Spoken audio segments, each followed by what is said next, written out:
দেশের বাইরে আমার কোনো ঠিকানা নেই, এটাই হলো আমার ঠিকানা। বাংলাদেশে আগামী দিনে মানুষের ভোটের অধিকার প্রতিষ্ঠা করব। মামলা থেকে মুক্ত হতে বিএনপির চেয়ারপারসন বেগম খালেদা জিয়া ও ভারপ্রাপ্ত চেয়ারম্যান তারেক রহমানের আর কত অপেক্ষা? অন্তর্বর্তী সরকার ক্ষমতা গ্রহণের পর থেকে মামলা থেকে খালাস পাচ্ছেন।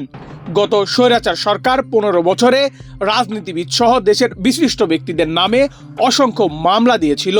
এসব রাজনৈতিক মামলায় অন্যতম ভুক্তভোগী ছিলেন বেগম খালেদা জিয়া ও Tarique Rahman. Double million offer, Walton fridge কিনে পেতে পারেন 20 লক্ষ টাকা, রয়েছে কোটি কোটি টাকার নিশ্চিত উপহার। বর্তমান সরকারের ক্ষমতা গ্রহণের 4 মাস অতিক্রম হলেও এখনো মামলামুক্ত হতে পারেনি খালেদা জিয়া ও তারেক রহমান।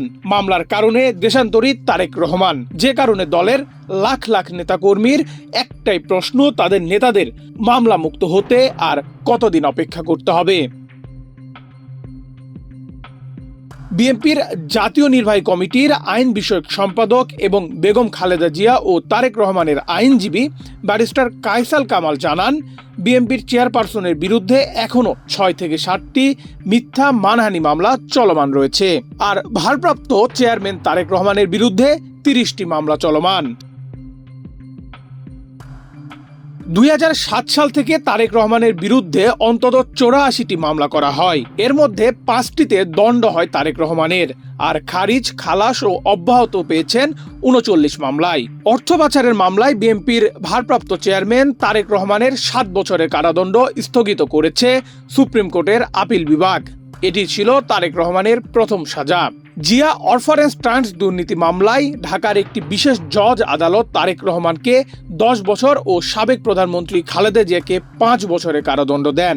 তবে দুদকের আপিলে খালেদা জিয়ার সাজা বাড়িয়ে 10 বছর করেন হাইকোর্ট।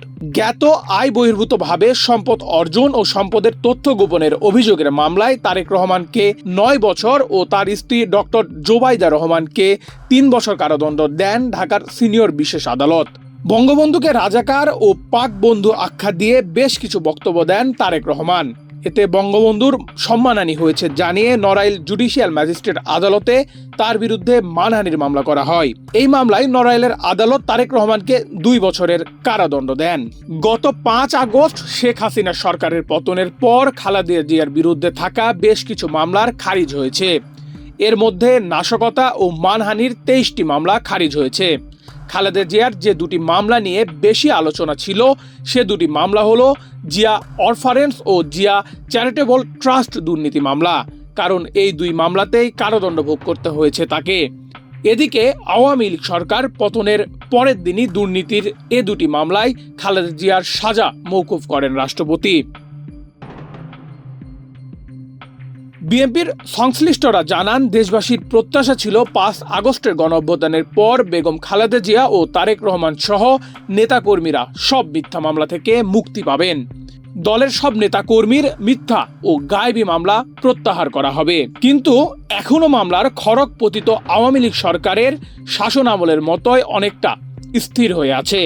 এতে ভীষণ ক্ষুব্ধ বিএনপি ও অঙ্গ সহযোগী সংগঠনের সর্বস্তরের নেতাকর্মী।